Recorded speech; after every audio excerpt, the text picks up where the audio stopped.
welcome to Games as Lit 101. The game we're analyzing today is, completely without hyperbole, one of the most unique video games ever made. There is, quite simply, no other game out there quite like this one. It's also one of the most beautiful tragedies ever told in a video game story, and a grand masterpiece that stands as a poster child for the medium's artistic worth. Today, we analyze Shadow of the Colossus. Shadow of the Colossus was developed by Team Ico in 2005 as something of a spiritual successor to their previous game, Ico, for which the dev team is named. Ico is, of course, also an excellent game, and it will be receiving its own literary analysis sometime in the future.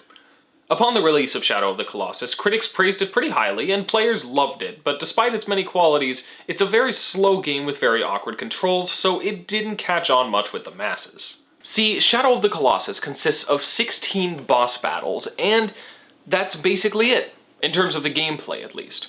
You wander the game world in order to reach each of them, but there are no enemies in this world, nothing to attack you aside from the colossi themselves. You have a bow and a sword, and that remains the extent of your inventory throughout the entire game. And on top of that simplicity, the game is kind of awkward to handle. The protagonist moves awkwardly and has horse controls like there's a moment of lag between each of your button inputs. Despite this, the game is widely considered a masterpiece. Its proponents will argue that the game's flaws are, in a way, strengths and don't ultimately detract from the experience of the game. Others will argue that the actual experience of play is a little too awkward and frustrating to actually really be able to appreciate what else the game has to offer. Yet others will of course say the truth is somewhere in between. Personally, I'm going to do my best here to show you why Shadow of the Colossus is not only a beautiful game worthy of its status as a masterpiece of interactive art, despite its awkwardness, but also to demonstrate that the flaws of the game actually contribute to its beauty, depth, and artistic value. As always, this analysis will go into full detail on the story, and in case I haven't said it enough yet, this game is an absolute masterpiece. It is something that you should at least try and experience for yourself before spoiling the story for yourself by just listening to me talk about it. But regardless, let's get into it. The game opens with an image of a hawk soaring over a dark canyon.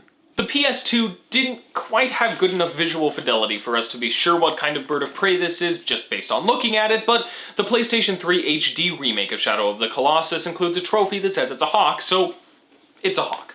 Hawks are actually pretty commonly seen throughout this game, and as a bird of prey, they're a pretty good symbol for the hunting of a sort that we're going to be doing throughout the experience. We're treated to some beautiful shots of a boy riding a horse, and yeah, this game is gorgeous. Even with the low graphical capabilities of the PS2, the environments are stunning, but the game has a way of slowing down and just letting us appreciate these environments, which really drives home that beauty. It's not something we get to do often in games, but as we'll see more when the game really starts, Shadow of the Colossus is not like most games. And pairing this with the beautiful soundtrack doesn't hurt either.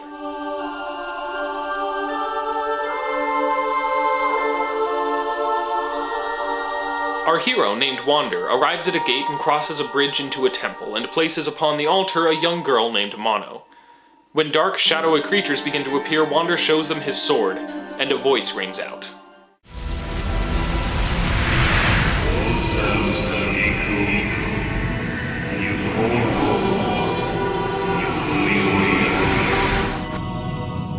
Dormi, for Aurora. Ostu Halwa Vuku Aikwa. Ujuk Yazu Tsudoko was Nordekyo Utiura. Wander explains that Mono was sacrificed because she had a cursed fate, and that he came because he heard this being, Dormin, had power over life and death. Dormin laughs, exclaiming that the law of mortals is that souls cannot be brought back from the dead, but says with the ancient sword Wander has, it may be possible. He explains that the only way to bring her back is for Wander to destroy the statues lining the walls, which can only be done by defeating 16 colossal creatures who were tied to each one. But Dormin also says it will have a heavy price, to which Wander's response is quite simple.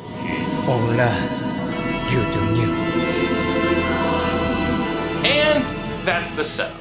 We know very little of what appears to be a much larger scenario, and given the director of the game, Fumito Ueda, and his unique love of minimalism in storytelling and design that's apparent in both this game and Ico, a lot of questions are actually going to be left up to the player's interpretation. We know that Wander is very close to Mono, though the exact nature of their relationship isn't specified, and that Wander has come to Forbidden Lands in order to make a deal with this powerful being to bring her back. We know that Mono was either sacrificed in a ritual she was fated to perform, or killed to avoid a cursed destiny she was to fulfill. The language is kind of unclear on that one, but fan interpretations tend to skew toward her sacrifice being a preventative measure for something, and I think that's the most thematically appropriate interpretation. We'll get into why once we get further into the story. And you'll be hearing a lot of stuff like that throughout this analysis. Shadow of the Colossus has a pretty minimal story, but it also has a lot of depth, so there are a lot of details here that are kind of left open to the player's interpretation. Thankfully, paying close attention and having a solid grasp on the story's major themes can lead to some pretty interesting theorizing, and gives us a good enough platform from which we can figure some stuff out. So Wander sets off, and now we reach one of the two major elements of Shadow of the Colossus' running time, riding his horse, Agro, across a huge empty land to find the Colossi. As I mentioned before, there's no danger in the world of this game aside from the Colossi themselves, so the time between epic Colossus battles is taken up by a peaceful journey across the land. I mentioned in my video about the collection structure that Shadow of the Colossus falls under that category. The goal has now been set, and the story is almost entirely static until you defeat all 16 Colossi, which means there's not actually that much to talk about until the ending in terms of the story. But the game actually embeds a lot of its depth and meaning into the second act, despite the lack of any real narrative movement. I could just skip to the ending, but I feel like it deserves a little more than that. Shadow of the Colossus gains most of its dramatic weight through the design of the gameplay, characters, and environments, so I'm gonna go over a bit about how all of that works before I get into what it all builds up to. Now, these Colossi have a lot of architectural elements in their design, but seem to be alive in one way or another, so we're unsure exactly what they are. Giant organic beasts, lumbering golems, could be a lot of things. But we do know one thing for sure. Fighting them is epic.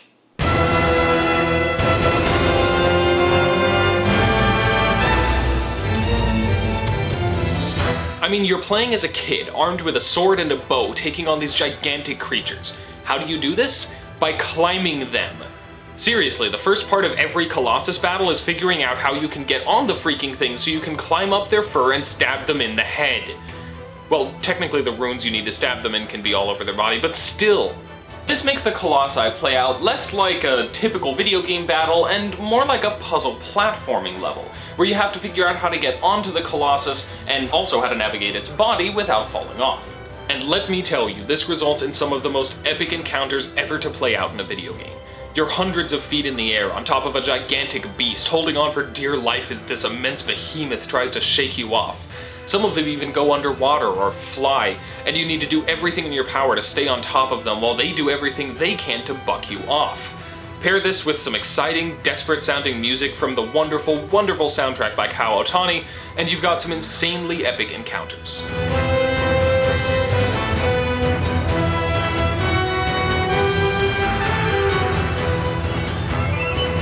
Okay, so I'm overusing the word epic here, but separated from its colloquial use, and it's just still the most appropriate word to describe this game.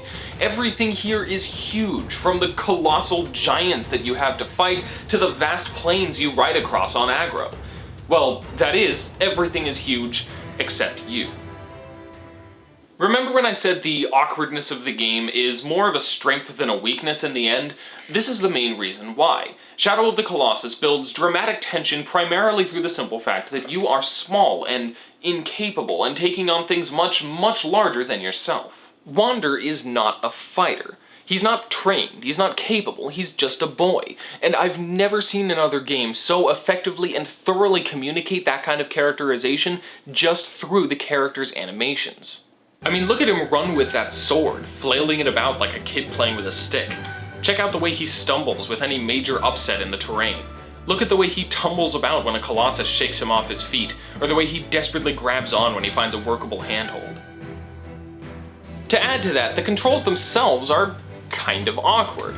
Some of this is just due to the era the game was made in, before we figured stuff out like aiming with the camera instead of the player, or, actually controlling the camera in any manageable way in the first place. The movement always feels just a bit off, and even basic actions like jumping are kind of hard to get used to. But the biggest gameplay element that adds tension and emphasizes Wander's desperate lack of competence in this situation is a simple mechanic that's, far as I know, completely unique to this game: the grit button and stamina meter.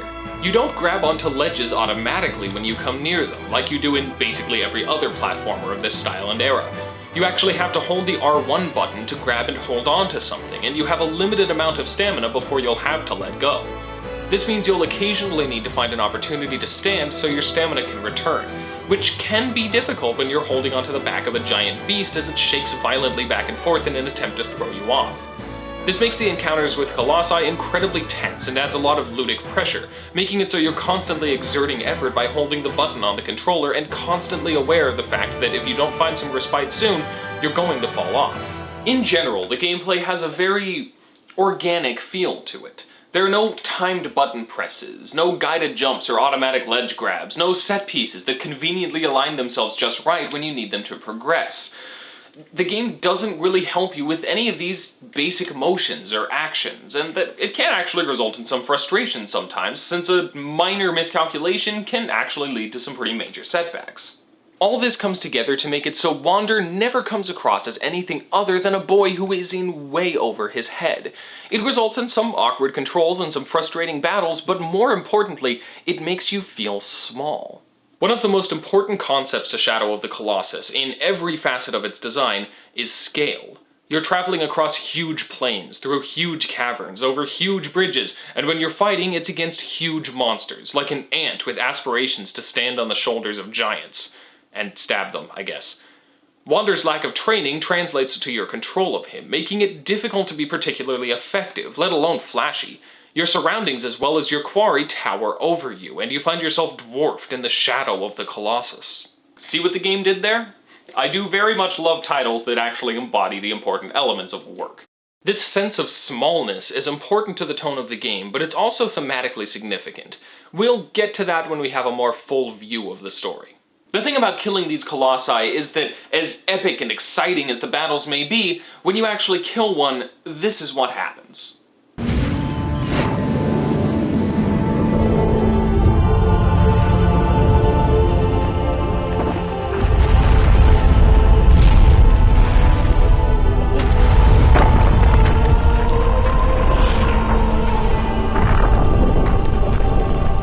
People tend to remember the music that plays at the end of these Colossus battles quite vividly.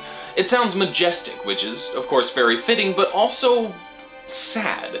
It makes you feel less like you just vanquished a mighty beast, and more like you just destroyed a magnificent creature, something innocent, maybe even sacred. And those tendrils of darkness plunging into you at the end of the battle don't really ease your mind. After defeating the first Colossus, you wake up back in the temple with a shadowy figure standing over you. And after defeating the second, there are 2. Then 3. And it continues this way all the way until you're consistently waking up in a circle of shadow people. A reveal later on gives us a bit of detail to help figure out what these things are, but regardless, it's kind of unsettling. Another thing the game handles, in kind of a unique and interesting way, is your horse, Agro. This isn't like, say, Red Dead Redemption, where you call for a horse and some random horse shows up. You can have any random horse, they're all kind of interchangeable. This is your one horse, your companion. He follows you, he always comes when you call, and you fight many a battle together with him. I don't think I need to explain the connection we can have to animals. We've all had a pet at one point or another, and we've all seen a movie where the dog dies and it's the saddest thing ever. Now, this concept is no stranger to video games, of course, and it's been used many times in the medium to similarly powerful effect. But Agro is, like most things in Shadow of the Colossus, handled a bit differently from the norm. Shadow of the Colossus is an inherently lonely experience. You're alone in a vast game world, and the only other people around are an evil entity and a dead girl. Agro is your only company throughout the entire game, and that makes it natural to connect with him. An interesting touch they put on him was that you don't control him directly. In most games, riding a horse means you control the horse. In Shadow of the Colossus, you control Wander controlling the horse. He has a mind of his own sometimes, and his response to your commands feels more like you're pulling reins than directly controlling his movement. This makes him a bit frustrating to ride at first, but by the time you finish the game, you've gotten used to it and you can ride him like a pro, which I think strengthens the bond you feel with him. Beyond that, they put in a lot of small touches that help you grow close to him, like letting you pet him while you're sitting on him, or even the way if you shoot him with an arrow, he'll freak out whenever you draw your bow for a while afterward. They really made him feel alive, and it's easy to develop a connection with him. As you continue, you start noticing some variants in the Colossi. Some are humanoid, some are more animal, and some are explicitly magical in nature. But one defining characteristic across the notable majority is that they don't attack you. Or at least if they do, it's only in self-defense. Most of them don't care you're there, and some of them never even do anything to directly harm you, even as you're killing them. By and large, they don't seem to be a danger to anything or anyone. So why are you killing them? This unease comes to a head when you encounter a small Colossus, yeah, not all of them are absurdly huge, that guards some kind of sacred flame. And the way to beat it is to discover its weakness. It fears the fire it guards. When you wield flame against it, it cowers like a scared puppy and swats pathetically at you, just trying to get you to go away without angering you. You exploit its fear to lead it off a cliff, then jump on its back and stab it to death.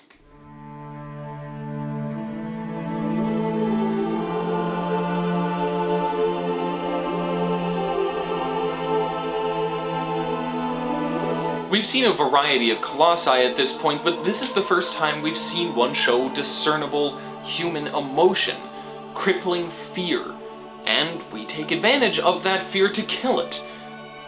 It's actually kind of horrible. Now, with all the detail I'm going into, I should probably remind you that you don't necessarily notice all of this stuff as a player. Much like what games like BioShock and Spec Ops: The Line have done, it's pretty easy to get sucked into the checklist, to go into game mode and view these colossi as things to be conquered to move forward with the game, and nothing more. Not everyone does this, of course, but many do, and it's understandable. I mean, the narrative of the lone hero who slays the beast and saves the damsel is so ingrained in our consciousness that there's no real consideration right off the bat that maybe our actions aren't heroic, but a horrible desecration of nature for a dark god. The fact that there will be a heavy price for Wander is a quick line at the beginning, easy to look over. So despite all this foreshadowing that you might not be the good guy, a lot of players don't catch on that something really bad is happening until they notice that Wander's skin is growing pale and clammy, and he looks, well, like he's dying or something. The point at which they notice this varies, since it changes subtly over the course of the game, but it's very noticeable by the end. But much like a player that doesn't notice the foreshadowing, Wander himself is incredibly single-minded. He's so fixated on getting Mono back that he never really gives any real thought to the consequences. In a cutscene at about the halfway point, Wander dreams of Mono's resurrection and goes to her when he awakens. The statue of the Colossus Wander just killed explodes from a distance, obscured by the architecture, while Wander remains fixated on Mono. And I think that's an excellent image to sum up Wander's motivation and character. He only wants one thing, and he doesn't care what he needs to do to himself or to others to get it. And this is such a slow, creeping feeling of dread blanketing the whole game that the inevitable ending is all the more powerful for it.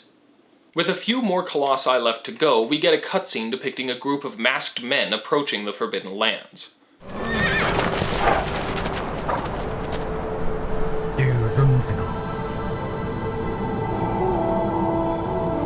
We're not told who they are yet, but it's clear that time is running short.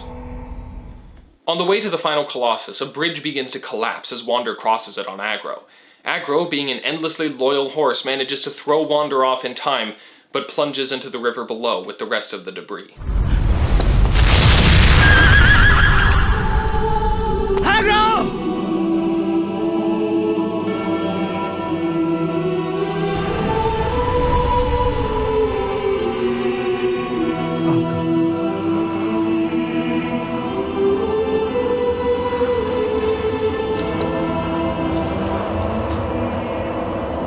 It's actually kind of crazy how much and how deeply this affected a lot of players.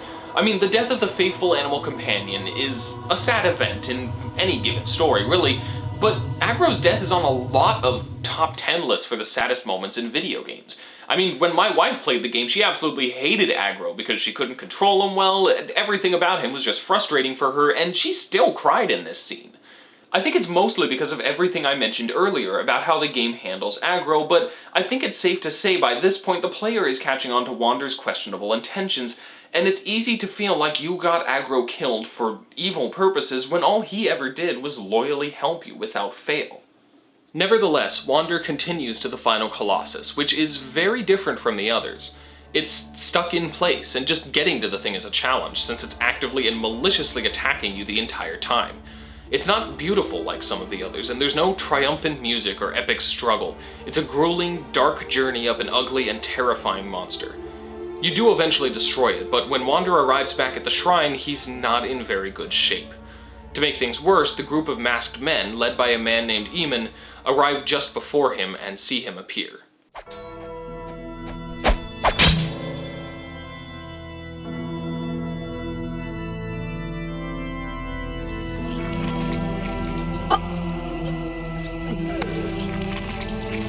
Like I said, if you haven't noticed Wander's deterioration before now, you definitely do at this point.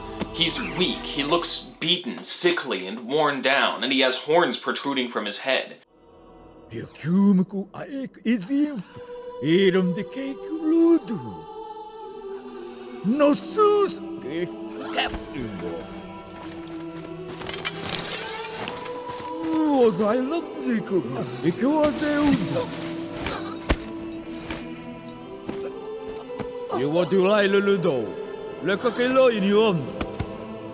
Which means he's basically powerless to stop Eamon's followers when they attack him, shooting him in the leg before stabbing him through the chest.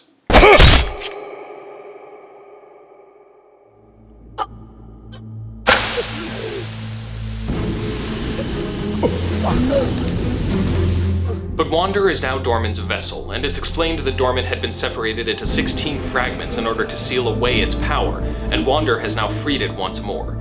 And the game actually gives the player control as Wander becomes a shadowy Colossus.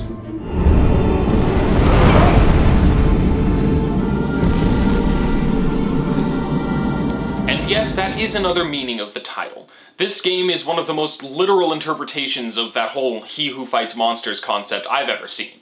The player can attack Eamon and his men, but cannot stop them from escaping. Eamon, having grabbed the magic blade Wander has carried with him throughout the game, throws it down into the pool at the bottom of the staircase in order to seal Dorman once more. I love the fact that, as Wander, we've been using that sword for the entire game to stab, maim, and kill, but Eamon defeats evil with it here, not by wielding it, but by throwing it down. A vortex forms over the pool, shrinking Wander back to himself and pulling him back toward it. And for one final moment, the game gives the player control over Wander as he reaches for Mono, fighting against the forces pulling him back into the pool, but he can't. Nothing the player can do will save him. And eventually, his eyes fixed on Mono the entire time, he disappears under the water to the same music that plays over the death of a Colossus.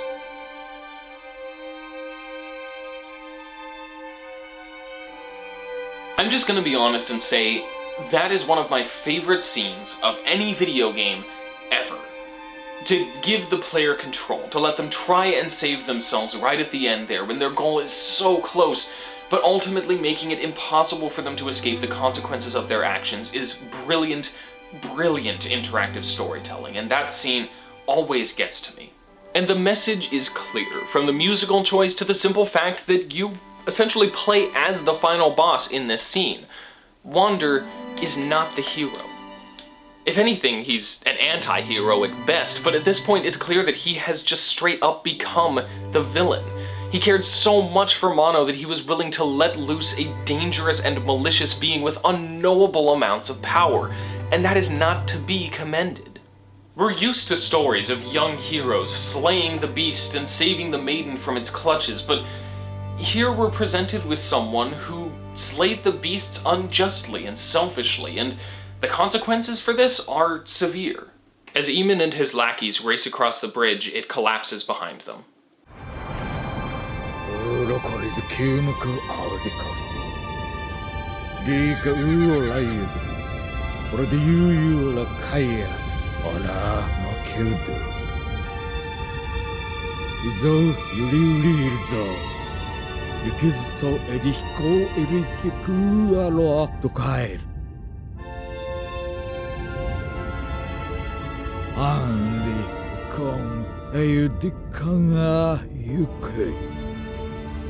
To those familiar with Ico, I believe that last statement of Eamon's is absolutely key to interpreting the events of that game, which takes place hundreds of years after this one. But, of course, I can't really talk about that until I go into more detail about Ico later on, so yeah, just that bit is important. It also gives us something of a glimmer of hope for our doomed protagonist. But we also have another glimmer, as it seems that Dorman was true to its word. Mono awakens, alone in the shrine. Even Agro shows up, injured but still alive. Mono approaches the pool, and where the vortex had consumed Wander, there's a baby. A baby with 2 small horns protruding from its head. He's the first in a long line of horned children, as I understand it. It's unclear exactly what's up with this baby, and what its connection is to Wander's fate, but it clearly has some kind of important connection, and there are plenty of theories as to exactly how. In any case, Mono takes the baby and carries it up through the tower to a beautiful garden. This garden has a deer, squirrels, doves, animals that could not have existed in the harsh world of the rest of the overworld. We've seen lizards, turtles, hawks, and giant beasts, all hardy creatures, and this garden seems to be the only place where this kind of prey can peacefully exist.